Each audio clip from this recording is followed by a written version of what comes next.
우리에게 하나님을 예비할 수 있는 은혜를 허락하시고 하나님께 경배할 수 있는 위치를 허락하시고 하나님을 사랑할 수 있는 자녀의 직분을 허락하심을 감사합니다. 오늘도 하나님 앞에 같이 모여서 예배드리며 하나님을 영화롭게 하며 하나님을 경배하며 하나님이 우리에게 마땅히 가져올 은혜를 받는 축복의 시간을 허락하심을 감사합니다. 이 축복의 시간에 저들 마음속에 성령의 역사와 말씀의 저들 마음의 뿌려짐과 또한 저들 마음속에 촉촉한 하나님의 은혜의 단비가 내리도록 도와주옵소서. 그러므로 현재까지 살아왔던 모든 어려운 것들을 넉넉히 이기고 견디고 그것들을 덮고 갈 수 있도록 저들에게 큰 마음과 지혜를 허락해 주옵소서. 예수님 이름으로 기도드립니다.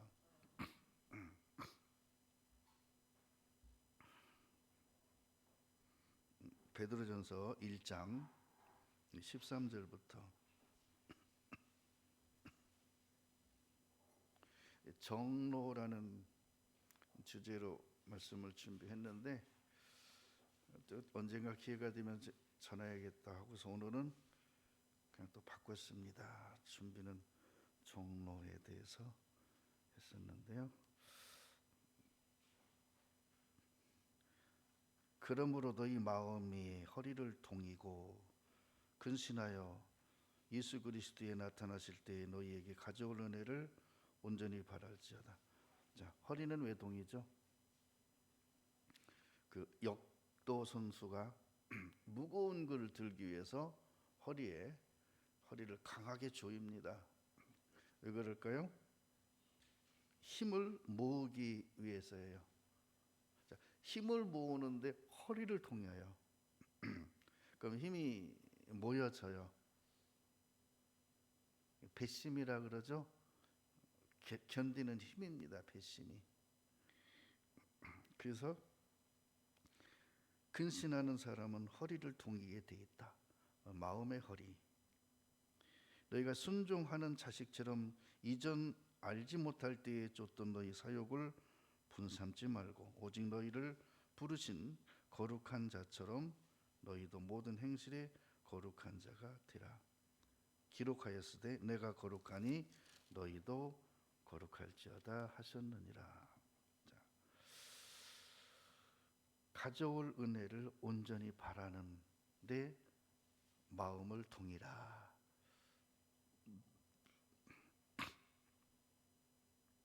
제가 초창기 때 운전면허 딸 때 광주 운암동에 그 운전면허 시험장이 있었어요. 지금도 있는지 모르겠는데 그때는 학원 겸 거기서 곧바로 시험을 봤었어요. 근데 그 시험을 볼 때 학원 강사가 제일 먼저 진입 코스가 S자였었어요. 저희 때는 지금 모르겠습니다. 많이 바뀌어가지고 S자를 갔다가 다시 후진해 와야 돼요. 일종 보통이. 지금은 그냥 S자 통과만 하면 되잖아요. 옛날에는 갔다 후진으로 다시 나와야 돼요. 그러고 나서 T자를 통과해갖고 굴절 코스 나와야 돼요. 그때 그랬어요. 그때요. 일종 보통으로 그 기아 변속 하는 거로다가 시험을 봤는데 정확히 가르쳐 줍니다. 자, 진입할 때 왼쪽에서 메시지 정도 띄고 들어가서 갈 때 왼쪽으로 한 바퀴 반, 이쪽으로 갈 때 오른쪽으로 두 바퀴 반. 그렇게 잡은 상태에서 핸들을 틀지 말고 이리저리 빼지 말고 그대로 통과해 이럽니다. 그럼 그렇게 돼요. 그러고 나올 때 자, 뒤돌아오다가 백미러를 본다. 보다가 이렇게 S자에 꺾어진 부분이 딱 나오면 핸들을 푼다. 그리고 1m 가서 핸들을 왼쪽으로 한 바퀴 반 돈다. 그대로 나온다. 이렇게 해줘요. 지금도 기억해요. 근데 하다가요 걸릴 것 같은데 그리고 더 풀거나 감으면 띠잇 그럽니다. 떨어진 거예요. T자는 갔다가 서서 후진으로 들어갔다가 서서 나와야 되는데 거기서 가르치는 대로면요 될 것 같다 안 될 것 같다 상관없어요. 그냥 가르친 대로 하면 무사히 나옵니다. 근데 하다가 이상하다 걸릴 것 같네 그러고 틀면 이제 진짜 걸려요. 진짜. 그래서 그래요. 자기 생각에 걸리지 말고 자기 깨에 걸리지 말고 강사가 시키는 대로 하라. 그러고 이제 나중에 대형 딸 때도 어디서 서서 어디서 하라. 근데 거기서 하는 차들이 항상 그 자리에 서서 돌았기 때문에 바닥에요 바퀴를 거기다 세워놓고 돌렸기 때문에 거기가 까맣게 이렇게 막 뭐 칠해놓은 것 같이 돼 있어요. 거기다 바퀴만 대고 돌리면 되는데 그것도 못하고 떨어져. 참 신기한 사람이 있어요. 가르쳐줘도 떨어져. 대형 면허도 그렇게 땄었어요. 나중에 불미스러운 일로 면허가 취소됐다가 이제 대형 면허 다시 따는데 이 사람은 내가 배운 대로 안 가르쳐 주는 거예요. 옛날에 배웠던 기억대로 하면 내가 합격할 것 같은데 이 사람은 전혀 방식이 달라. 자기 어깨에다 맞추래요. 어깨에다. 그래서 어깨에서 정확히 1m 50cm가 바퀴가 있다. 그러니까 바퀴에다 맞추려고 하면 바퀴가 보이지도 않고 한참 저 앞바퀴가 뒤에가 있으니까 어깨에 맞춰라 그러면서 그걸 가르쳐 주는 거예요. 그리고 S자 돌아갈 때는요 이렇게 갖고 그 백미러를 보면 앞바퀴 앞쪽에 이렇게 그 차체가 있잖아요. 차체 끝이 보여요. 끝이 딱 여기 끝이. 그 끝에다가 라인을 맞춰라 그래요. 그리고 오른쪽을 한 바퀴 반 돌린 상태에서 그대로 나가라는 거예요. 근데요 이거를 이쪽 끝에다가 딱 맞춰놓고 한 바퀴 반 돌린 상태에 가다 보면요 얘가 라인에서 살짝 떨어져요. 그러면 긴장이 갖고 더 돌려요. 그러면 띠 떨어져요. 여기다 맞췄는데 딱 맞히고 나서 돌렸잖아요. 그러면은 이게 가면서 약간 틀어지면서 라인에서 떨어졌다 붙였다 떨어졌다 요만큼씩 떨어졌다 붙었다요. 그게 겁나 가지고 이러면 떨어져요. 그러니까 요만큼 떨어졌다 했다는 거 신경 쓰지 말고 그대로 가라는 거야. 그대로.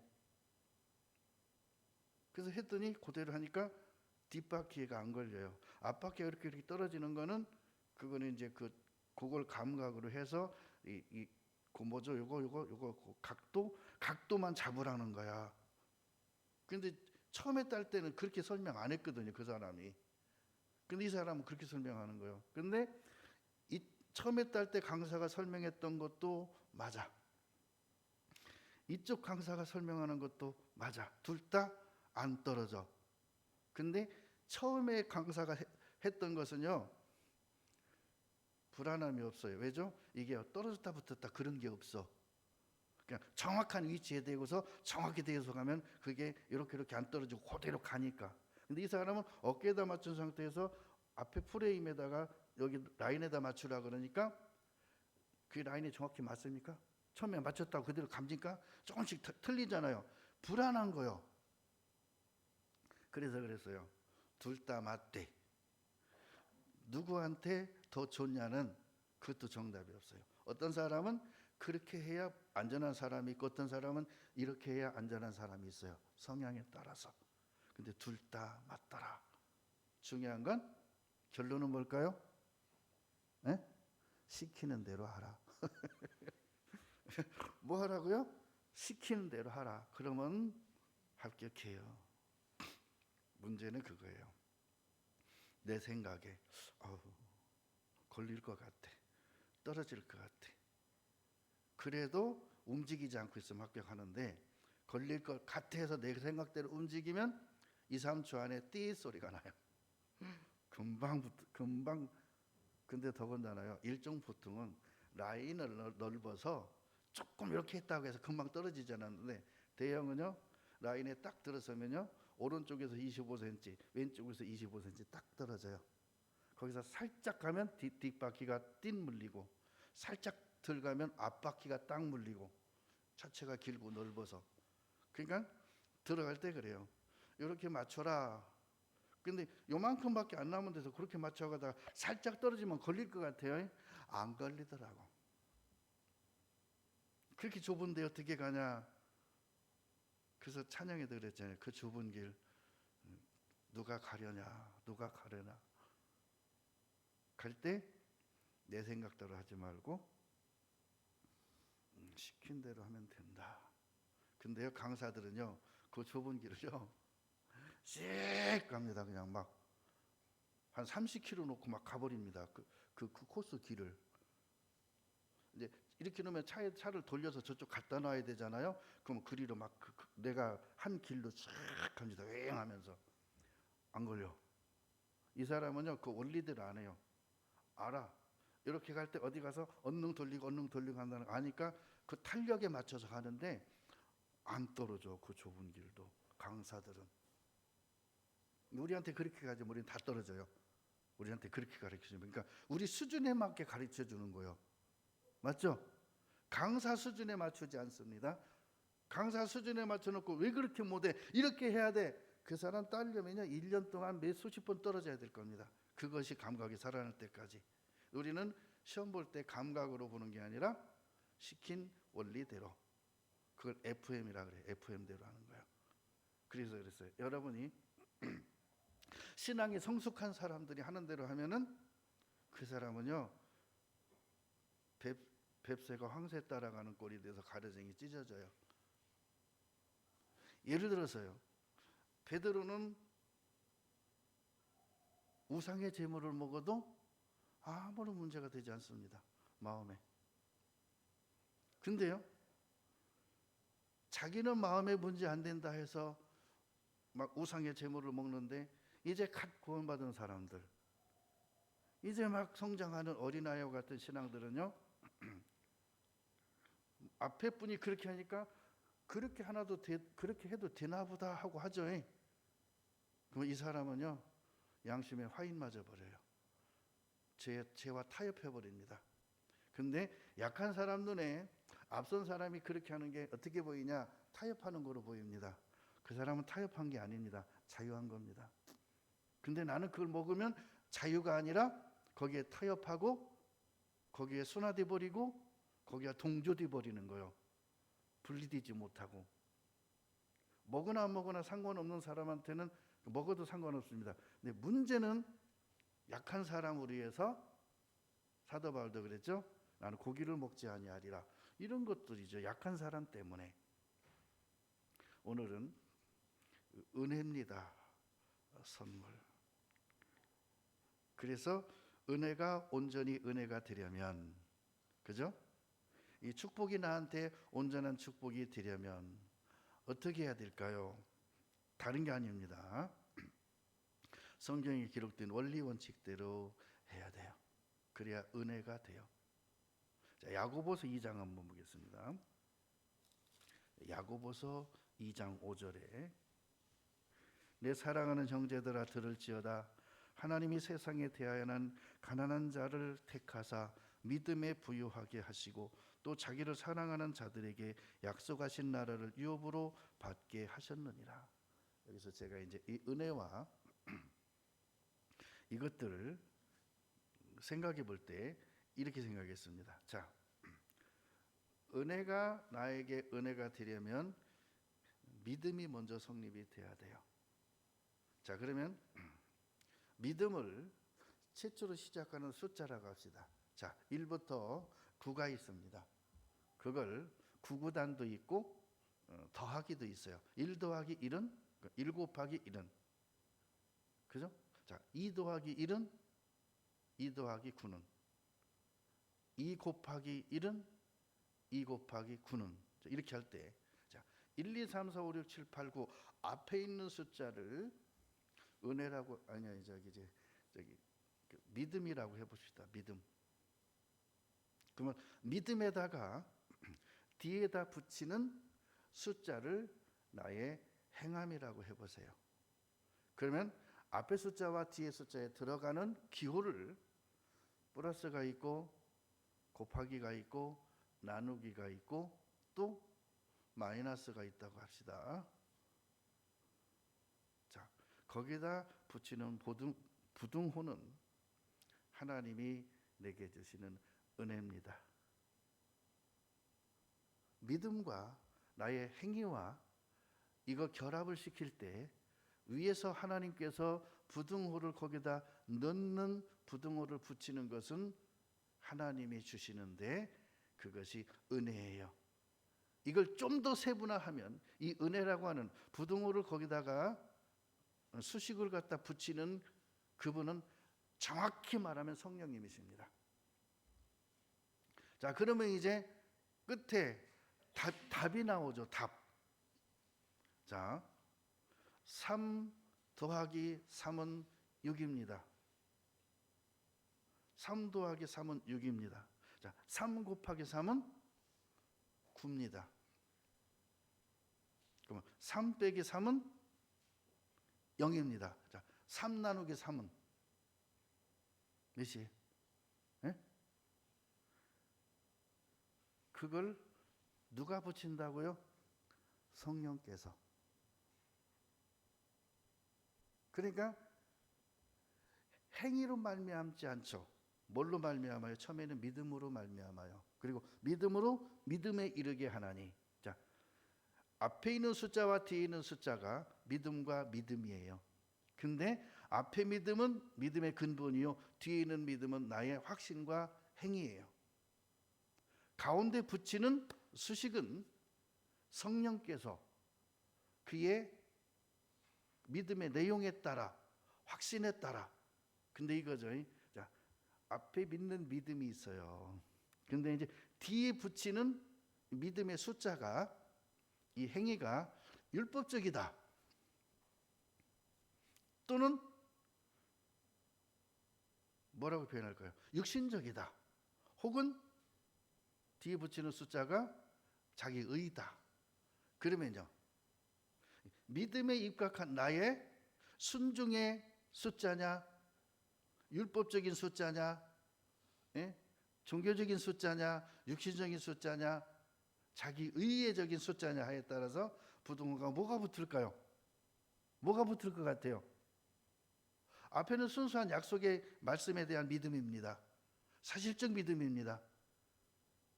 이 믿음 갖고 있어요. 우린 이 믿음에 의해서 모든 게 결정이 되는 겁니다. 근데 여기서 이제 행위가 나올 때 뭐가 이 행위의 숫자가 9라고 한다면요. 자, 9에다가 앞에 9는 믿음의 9예요. 이게 최고의 이제 믿음의 단계겠죠. 최고의 지식적인 성경적 믿음이겠죠. 이제 거기서 이제 믿음을 가지고 내가 살아가는 거예요. 세상 속에서 여러 가지 행위 속에서 믿음의 행위가 나오는 거예요. 믿음의 행위가 뭐와 함께 역사하냐면 육신의 생각과 함께 역사하면은 그 육신의 생각과 역사하는 그 숫자가 클수록 거기다 뭘 붙일 것 같아요? 육신의 생각이 클 때마다 플러스만 붙여줘도 감사하겠는데 나누기가 된다거나 그럼 뭐가 남아? 9 나누기 9는 몇이요? 없는 거나 마찬가지요. 그래서 가운데 붙여지는 그 부등호가, 그것이 수식어가 하나님이 붙여주시는 은혜다 이거야. 뭐가 은혜요? 내 믿음이 되게 하는 그 가운데 붙여지는 들어가는 수식이 뭐가 붙어야 되냐에 따라서 하나님이 뭘 붙여주실까 할 때는 나의 믿음의 행위를 보신다. 그럼 나는 어떠한 사람이 되어야 마땅할까? 여기서 예를 들면 이제 탕자로 비유해 봅시다. 탕자는 아버지로부터 받은 은혜가 엄청 커요. 믿음이라고 해봅시다. 분할받은 재산이에요. 그리고 그의 삶은 행위로 봅시다. 그의 행위는 뭐였어요? 방탕.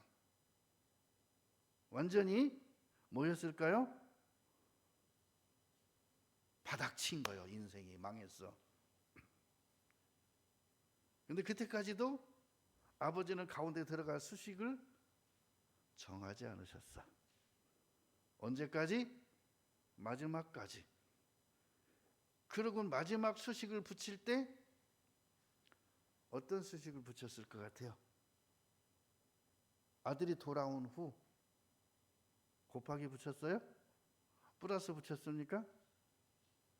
거기에는 수식이 붙일 만한 이 세상적 수식이 없습니다. 그러면 거기 들어가는 수식이 은혜라 그랬죠? 그래서 아버지는 세상적 수식을 다 빼고 뭘 붙였을 것 같아요? 한번 따라합시다. 사랑. 따라해봐. 사랑. 사랑이라는 수식을 거기다 넣었어. 그러면 어떻게 될까? 곱하기가 아니라 내 것이 다 내 것이거늘. 그게 사랑이지. 거기다 수식을 곱해봤자 뭐 얼마나 되겠어? 곱해봤자. 그래서 뭐라고 말해요? 하나님은 사랑이시라 이렇게 말하는 거예요. 이해되셨어요? 참 오늘 아침에 말씀을 묵상하는데 그저께 저녁부터 묵상한 내용이 오늘 아침에 정리한 거예요. 근데 신기하게 하나님은 내가 묵상하고 한 걸 그 주의 말씀을 선포하게 하는 경우가 극히 드물더라고.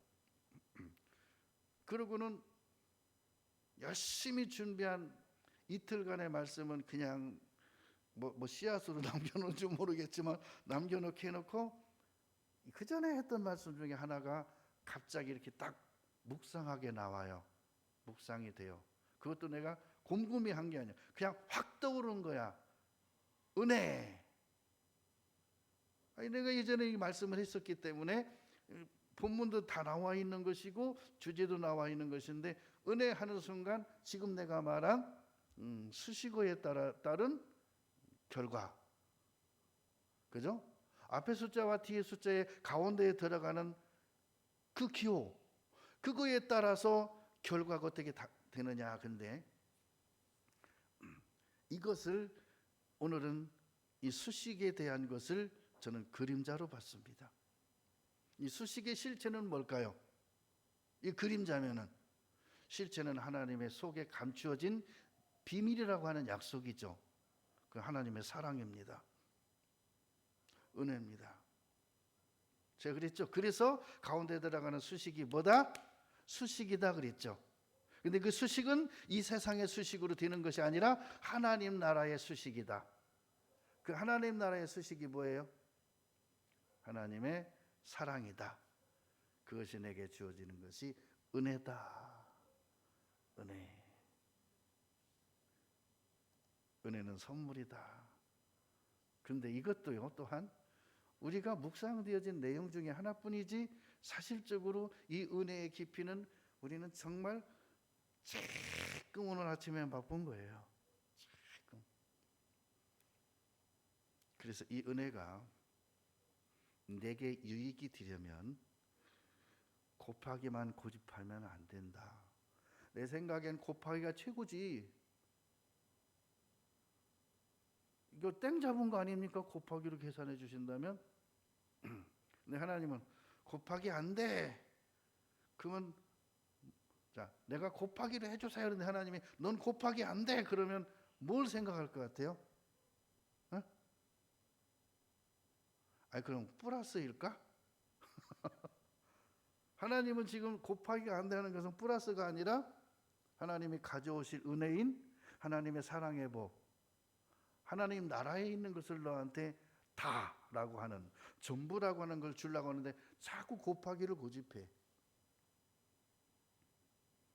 곱하기를 계산하지 말고 세상 것을 계산하지 말고 내가 너를 향한 나의 생각, 너를 향한 나의 생각을 내가 안 하니, 그죠? 그걸 깨달으면 좋겠다 하면 고집 부리지 말고 감사합니다 하나님, 나의 나 된 것은 하나님의 은혜입니다.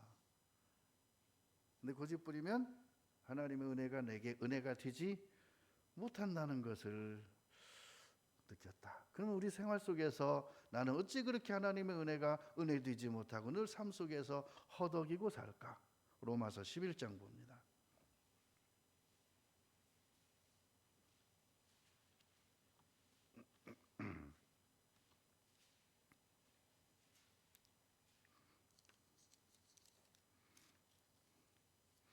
제가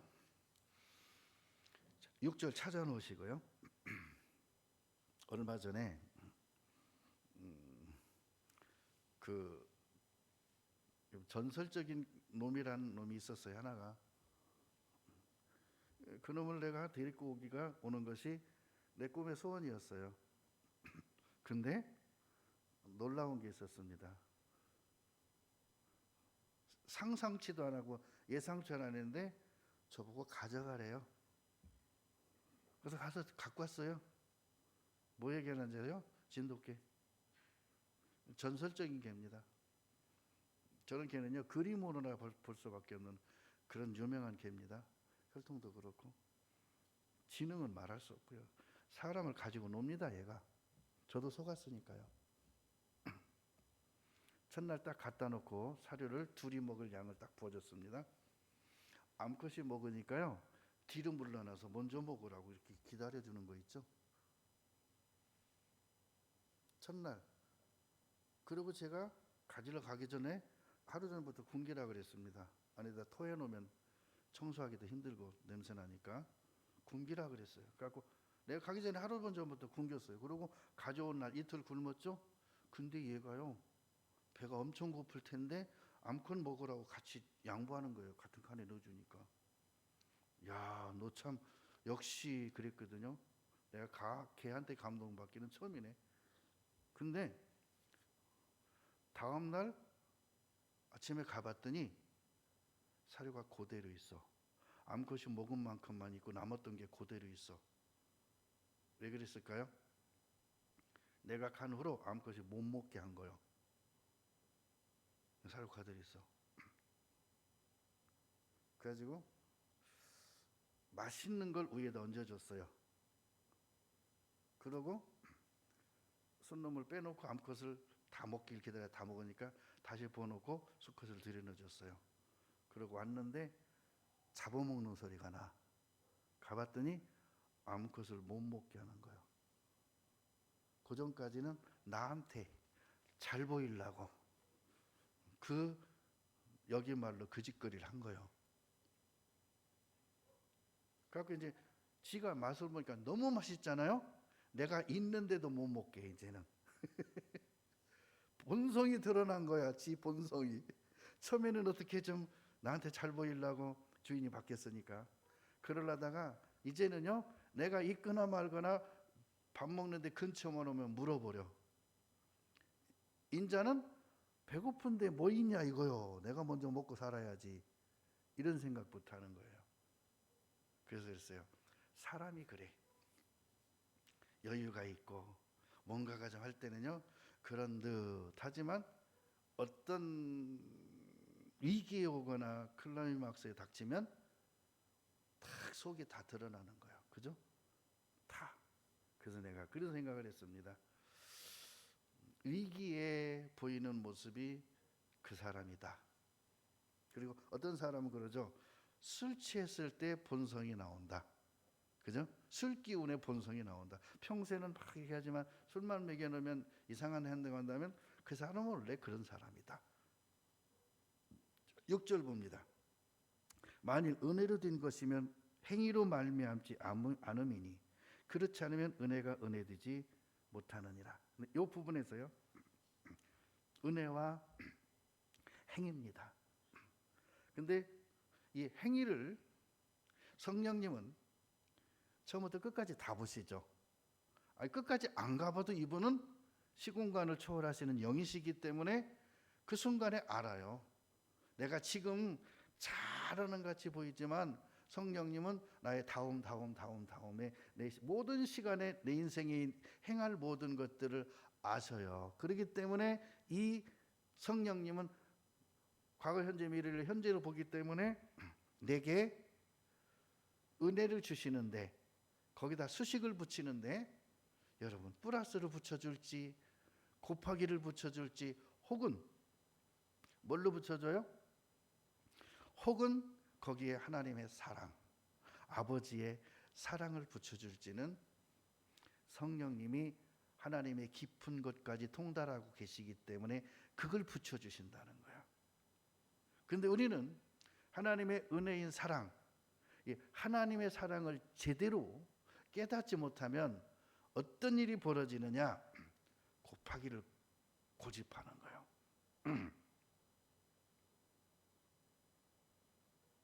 성령님은 최소한 나에게 그 신부된 교회들에게 주시는 은혜를 주려고 생각해요. 근데 나는 신부된 교회의 은혜가 아닌 세상적 곱하기를 원하는 거라. 얼마나 어리석습니까? 얼마나 미련합니까? 하늘의 신령한 은혜예요. 하나님 나라의 신령한 거예요. 그렇죠? 그리고요, 어떤 사람한테는 신부가 아니에요. 신랑 되신 예수 그리스도. 신부가 아니에요. 신랑 되신 예수 그리스도는 예수님과 함께 장자들의 총회에 은혜를 내게 주시려고 내가 믿는 믿음, 해의 영광과 내가 해의 영광을 믿고 있습니다. 해의 영광의 믿음대로 살아가려고 하고 있습니다. 그죠? 해의 영광의 약속의 말씀과 내 행위가 해의 영광에 대한 행위예요. 그러면 그 가운데 넣는 하나님의 수식은 뭘로 주실까요? 장자들의 선택을 거기다 넣어주는 거예요. 그러면요, 여기서 갈 때는요, 장자들의 수식이 붙었다면 곱하기로 갈까요? 플러스로 갈까요? 아닙니다. 여기서는 무한대입니다. 예? 무한대입니다. 그러면 장자들의 약속과 장자들의 삶에서 나타나는 장자의 모습은 무한대라 그랬죠. 우리가 상상치 못하는 모습일 수도 있다. 우리가 상상할 수 없는 영광일 수도 있다. 우리는 그냥 성경에 기록된 무지개 영광, 그렇죠? 뭐 그렇다고 하지만 그것에 대한 실체에 대한 것은 우리는 정말로 많이 피부적으로 못 느끼는 거예요. 그래서 그 부분을 가식적으로나마 혹은 어느 한 부분으로 말미암아 영적으로 보여지거나 깨달아지거나 내 뇌 속에, 머릿속에 이것이 그려질 수 있다면 그 사람은 겸손으로 갈 수 있고, 그 사람은 순종으로 갈 수 있고, 그 사람은 아버지의 뜻을 따라갈 수 있더라는 거예요. 그러니까 여기서 보니까 만일 은혜로 된 것이면 행위로 말미암지 않음이니 그렇지 않으면 은혜가 은혜되지 못하느니라. 그럼 우리가 행위로 다 받는다면 우리 행위는요, 택도 없습니다. 가운데 들어가는 은혜는 내 행위로 말미암지 않는다. 그럼 앞에 믿음에 따라 내 행위는 순종에 불과한 거지. 그것도 부분적이겠지. 온전한 순종이 되겠습니까? 그래서 그랬어요. 은혜라는 의미가, 은혜라는 단어가 어찌 그리 아름다운지요. 내게 천천 금은보다 더 승하니이다. 감사가 됐어요.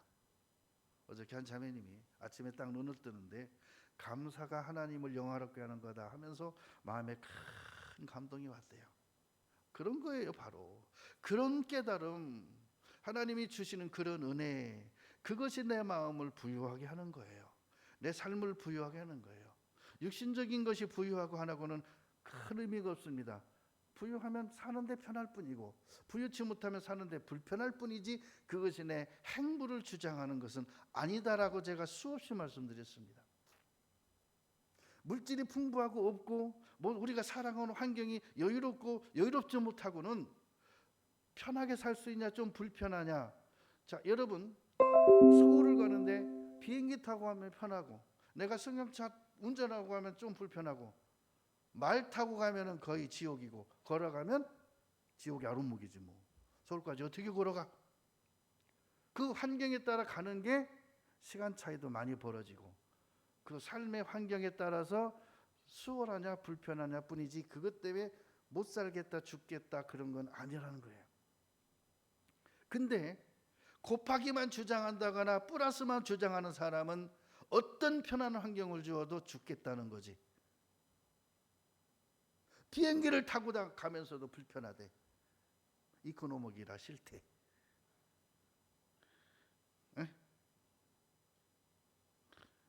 어느 비행기에서는 먹을 것도 안 줘갖고 불편하대. 여기서 서울 가면서 먹을 거 안 주면 어때? 기내에서 안 나오면 어때? 어떤 사람은 나오는데도요, 돈 내야 되는 줄 알고 안 먹었대. 다 공짜인데. 비행기에서 나오는 모든 거 그냥 자기가 먹으면 되는데 그 돈 내는 줄 알고 하나도 안 먹었다는 거야. 그걸 기본적인 것도 모르면 그런 거잖아요. 여러분, 목적을 곱하기에 두시면, 예를 들어서 내 삶의 목적을 부여함을 물질에 두시면요, 죽을 때까지 불행합니다. 내 마음이 불행하다는 거예요. 그럼 원하는 대로 줬습니다. 다 됐을까요? 내가 지금 10억이 필요해서 10억 줬습니다. 해결됐습니까? 그 10억 주면요, 그거 딱 한 달입니다. 한 달 지나가면 다시 현실로 돌아옵니다. 또 필요한 게 생기거든. 그러면요, 100억 주면 이제 더 이상 필요한 게 없겠지. 놀라지 마세요. 그 정도 되면요, 다른 이성을 찾습니다. 더 이상 필요한 게 없잖아요. 그러면 이제 다른 남자, 다른 여자를 찾아서 이혼합니다. 그러면 누가 그런 말을 했습니다. 자, 은혜에 대해서 말하는 거예요. 여러분, 처음에 결혼할 때 내가 그래도 내 마음에 괜찮은 분이라고 선택해서 결혼하셨잖아요. 그러다 이제 애 둘 셋 낳고 살다가 이혼을 하는 사람들이 종종 있습니다. 그러고는 더 좋은 사람을 만나서 재혼하겠다고 합니다. 그때 그렇게도 말들 합니다. 너가 20대 후반 30대 초반에 그렇게 네 인생의 최고점을 찍을 때 선택된 그 사람보다 애 둘 셋 딸리고 나이도 30대 후반 40대 돼갖고 새로 선택하는 남자는 이미 애 둘 셋 보고 이미 쭈글쭈글하고 나이 먹고 마음에 상처 많은 너를 좋아할 더 좋은 남자가 어디 있겠냐, 이 등신아. 누가 그러더라고. 이 등신아. 어떤 남자가 30대 초반 20대 후반의 여자를 선택하지 너 같은 사람을 선택하겠냐, 이 등신아. 이혼하지 않고 사는 것이 더 좋은 거야. 그렇게 말하더라고. 너 같으면 그런 사람 선택하겠냐? 여러분, 하나님은 우리를 항상 새 것이라 말씀하십니다. 그리고 뭐라 그러죠? 새 신부라고 말씀하십니다. 뭐라고요? 새 신부, 새 신랑이라고 말합니다. 흔거라고 말합니다. 흔 것은 지나갔으니, 이전 것은 지나갔으니 보라, 새 것이 되었도다. 나를 그렇게 대해주시는 은혜, 그 은혜를 곱하기로 바꿀래요? 그 은혜 빼버리고 그 자리에다가 곱하기 넣으실래요? 그 자리에다가 플러스 넣으실래요? 망하는 거예요, 인생. 그러는 순간 그는 은혜가 은혜에 되지 못한다. 다시 말하면 하나님의 약속과 말씀이 내게 유익이 되지 못한다. 고린도후서 4장 봅니다. 고린도서 4장 15절에 모든 것을 너희를 위하여 하는 것은 은혜가 많은 사람의 감사함으로 말미암아 더하여 넘쳐서 하나님께 영광을 돌리게 하려 함이라. 자, 모든 것은 뭐야? 자, 하나님께 모든 건 뭡니까? 천국 전체입니다. 천국을 통틀어서 하나님에게 모든 것은 너를 위해 준비된 나라가 하나님 나라예요. 네? 하나님은 나를 위해서 하나님 나라를 통째로 준비했어요. 그리고 이 하나님이 뭐랍니다. 내 것이 다 네 것이라면은 은혜죠, 사랑이죠. 그럼 우리는 뭐만 하면 돼요? 감사만 하면 돼요. 근데 그걸 보면 감사가 넘치겠죠.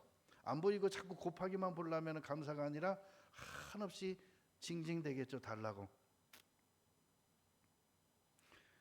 그러면 감사하면요, 하나님의 은혜가 넘쳐서 하나님께 영광이 된대요. 그래서 뭐라는지 아세요?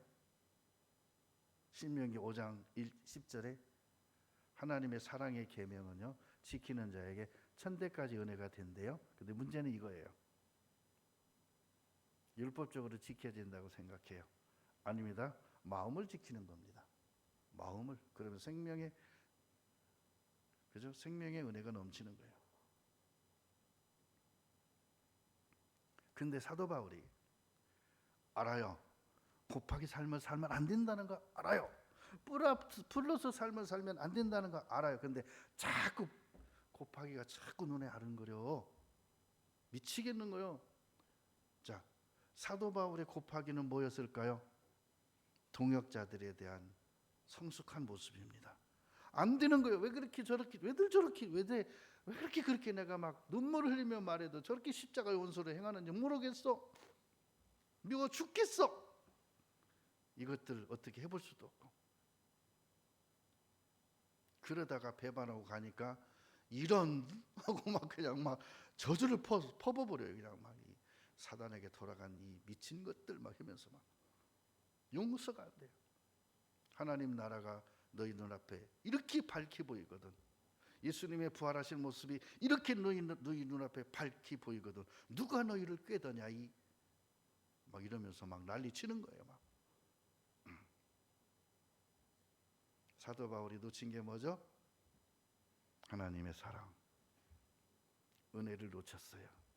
그리고 순간 율법적이 곱하기와 율법적이 플러스. 내가 지금까지 이렇게 말하죠. 내가 너희에게 이 행한 모든 막 기사와 이적과 베푸신 은혜가 어디에다 베풀었었다면 고라들에게 베풀었었으면 그들은 이미 회개하였으리라.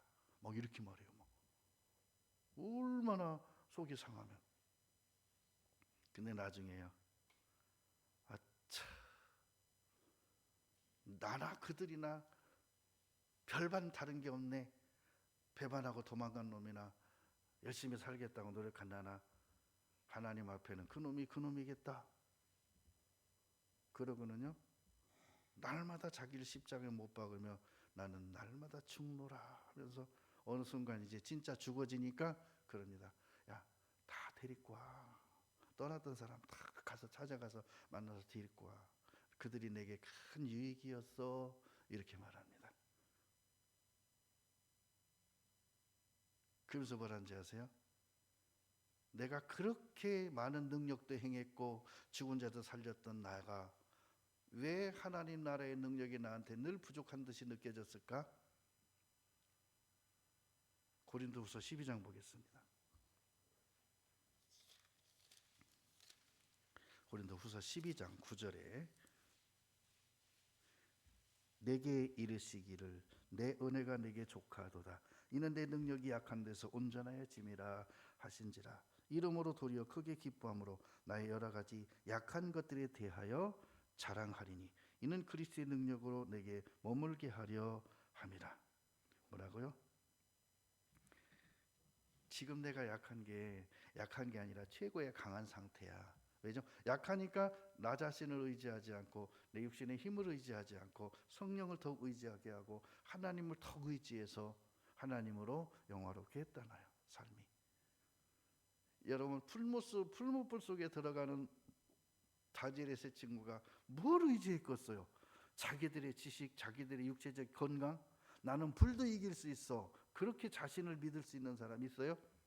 여러분 가스레인지 불도 못 이기는데요. 촛불의 불도 성냥개피 불도 못 이기는 데가 무슨 불을 이길 수 있어요?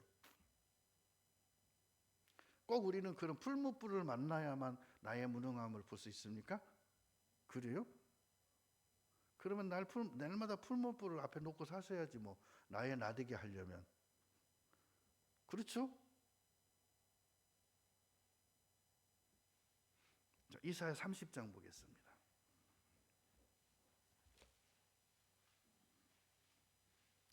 (30장 18절에) 그러나 하나님께서 기다리시나니 이는 너희에게 은혜를 베풀려 하심이요 일어나시나니 이는 너희를 긍휼히 여기려 하심이라. 대저 여호와의 공의의 하나님이심이라. 자, 여호와는 무슨 하나님이에요? 공의라는 게 뭐예요? 공의. 놀라지 마세요. 하나님은 공의의 하나님이요 하나님은 사랑의 하나님입니다. 그래서 하나님의 공의는 뭡니까? 율법대로 행하시는 하나님, 법대로 진행하시는 하나님, 그리고 하나님은 사랑의 하나님입니다. 그래서 하나님 편에서 율법을 이루시고 하나님 편에서 제 요구를 이루시고 우리에게는 공의를 이루어놨기 때문에 우리 앞엔 공의를 적용치 않고 우리한테는 사랑만 적용하는 거예요. 그래서 대저 여호와는 공의의 하나님이시라. 무릇 그를 기다리는 자는 뭐가 있어요? 복이 뭐예요? 은혜가 넘치는 거예요. 자, 쉽게 말하면 앞에 숫자와 뒤에 숫자가 이 마지막 나오는 답은 복이에요. 복. 이 복은요 숫자로 계산이 안 돼요. 나는 앞에 성경에 기록된 9가지 말씀의 약속을 예를 들어서 잡았습니다. 믿었습니다. 깨달았습니다. 그리고 그 약속의 말씀에 의해서 그 말씀을 표대로 해서 그 말씀이 위에서 부르신 부름이라 생각하고 난 그걸 쫓아 살았어요. 그랬더니 하나님은 그 믿음을 의로 여기시고 그 믿음을 하나님은 의롭다 하시고 탕자에게 허락하셨던 그 엄청난 하나님의 모든 것을 다 네 것이라고 말씀해 주실 때 그 약속의 말씀은 복인데 이걸 9가지라고 말할 수 있어요? 내가 9가지 깨달아서 받은 게 천국 전부입니까? 그러면 10가지 깨달았으면 천국 전부보다 뭘 더 해줄 것 같아요? 그것이 하나님이 가운데 넣는 수식이에요. 뭘 넣으실까요? 그게 이제 여러분이 깨달아지는 하나님의 사랑입니다. 하나님의 긍휼이에요. 긍휼.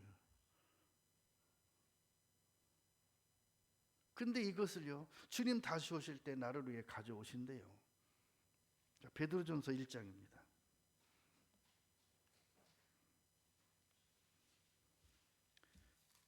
베드로전서 1장 13절 봅니다. 그러므로 너희 마음의 허리를 동이고 근신하여 예수 그리스도에 나타나실 때 너희에게 가져올 은혜를 온전히 바랄지어다.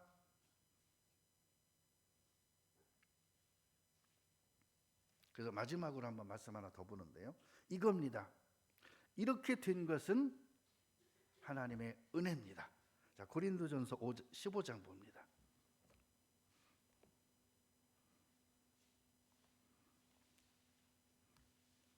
고린도전서 15장 10절입니다.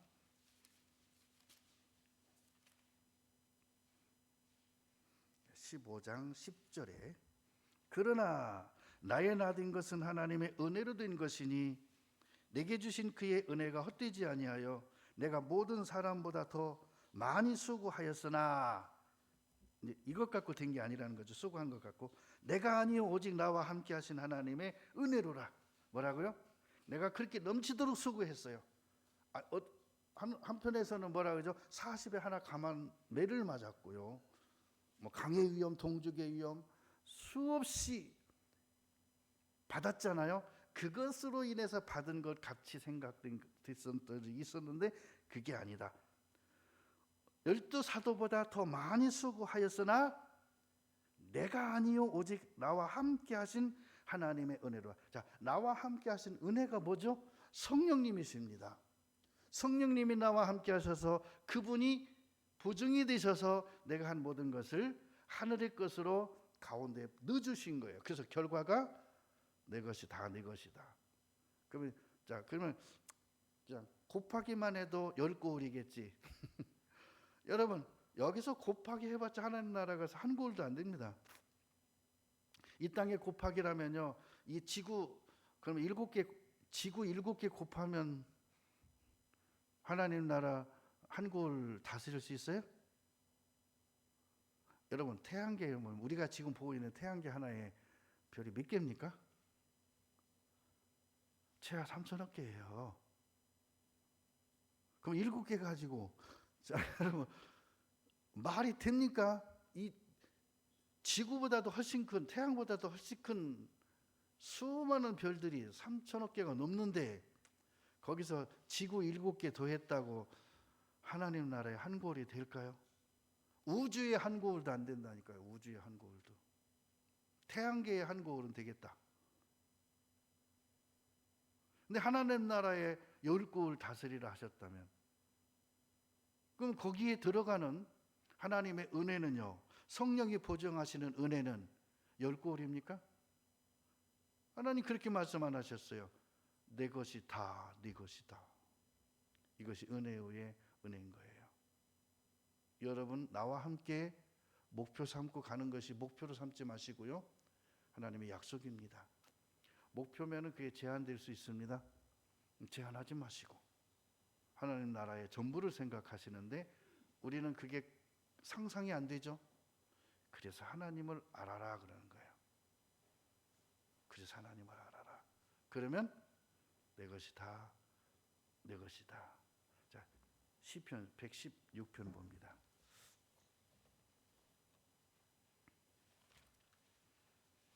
12절에 시편 116편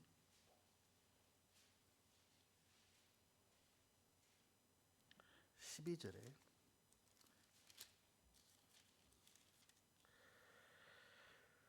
여호와께서 내게 주신 모든 은혜를 무엇으로 보답할까? 여기서 은혜는 성령의 보증이시라 그랬죠? 그럼 성령이 내게 주신 확신입니다. 우리가 때에 따라 하나님의 말씀을 배우고 확신한 일에 거하고 있지 않습니까?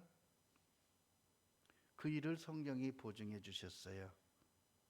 결과는 무한대라 그랬죠. 그것에 대한 감사. 놀라지 마세요. 보리떡 5개 물고기 가진 애가 무엇으로 감사할까요? 걔는 고민하지 않았습니다. 그냥 있는 거, 그게 감사예요. 그래도 이거 갖고 감사가 될까? 라헬이가 할아버지한테 고맙습니다 해서 사탕 하나 줍니다. 걔가 사탕 하나 주면서 이것이 감사가 될까 고민할까요? 그럼 날 받으면서 이것 갖고 뭘 감사해 그럴까요?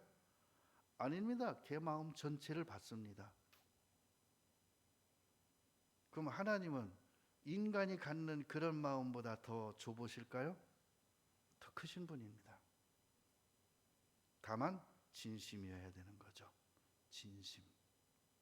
500원짜리 하나 드리더라도 진심으로 감사해서. 진심으로 감사하는 곳에 양심을 넣으면 진심이 안 되고 뭐가 되죠? 두 마음이 됩니다. 거기다 양심 넣는 거 아니에요. 양심은 뭡니까? 500원짜리 드리려고 그러는데 내 위치가, 솔직히 말할게요, 봉사회장님이셔. 내 위치가 500원짜리 드리자니 영 손이 부끄러워.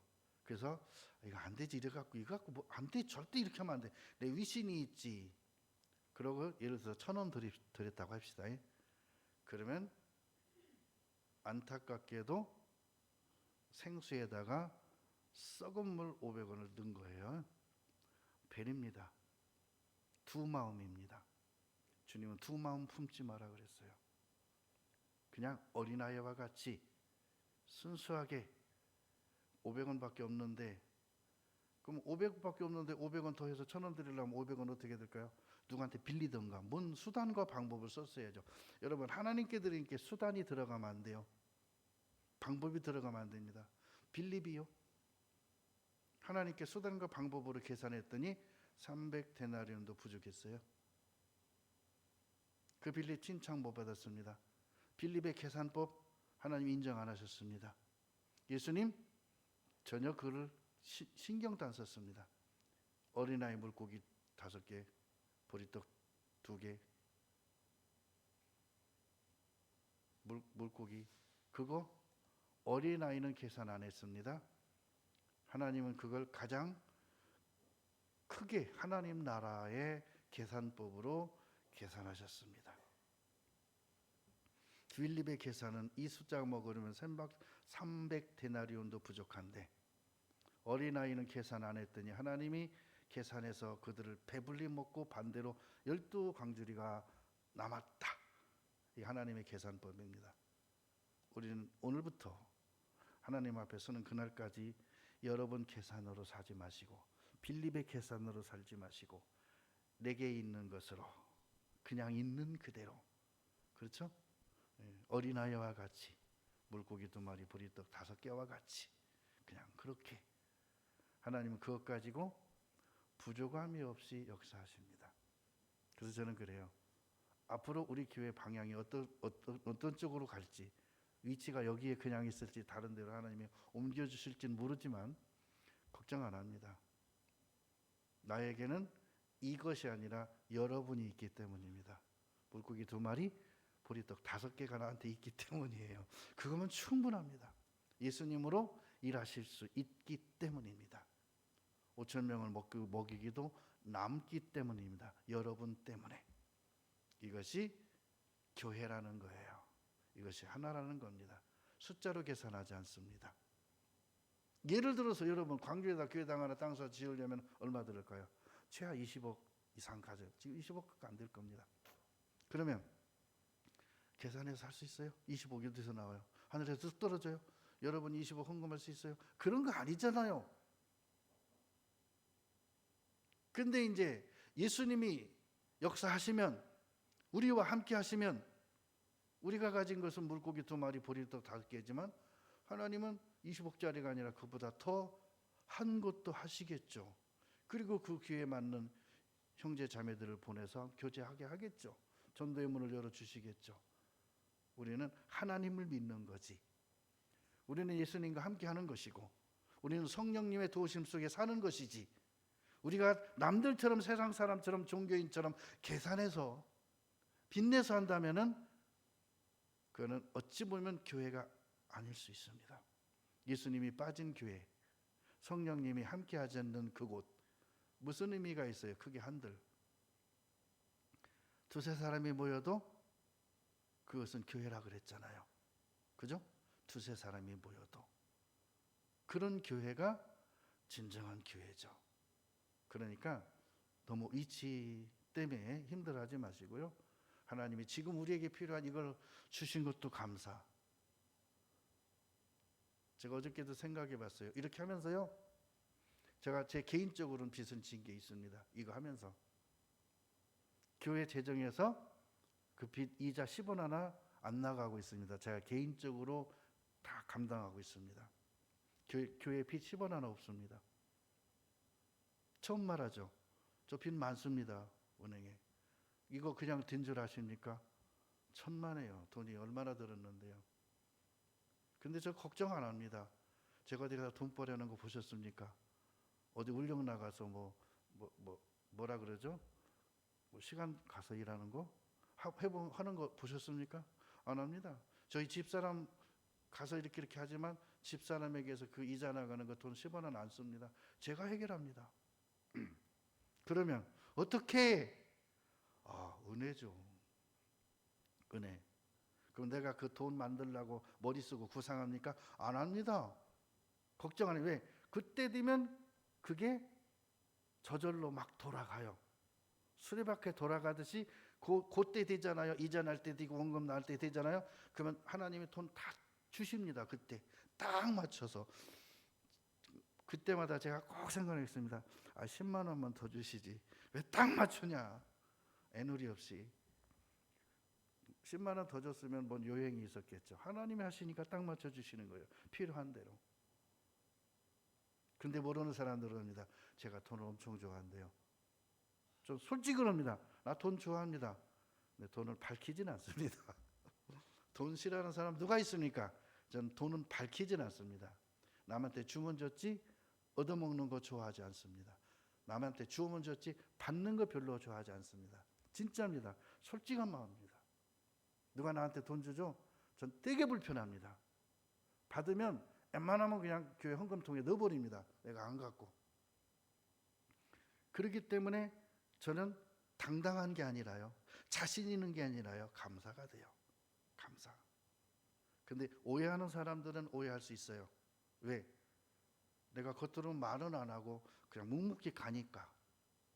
그리고 평소에 내 삶을 보면 농부의 삶이니까. 그렇죠? 근데 농사져서 내가 팔아갖고 돈 만든 건 없습니다.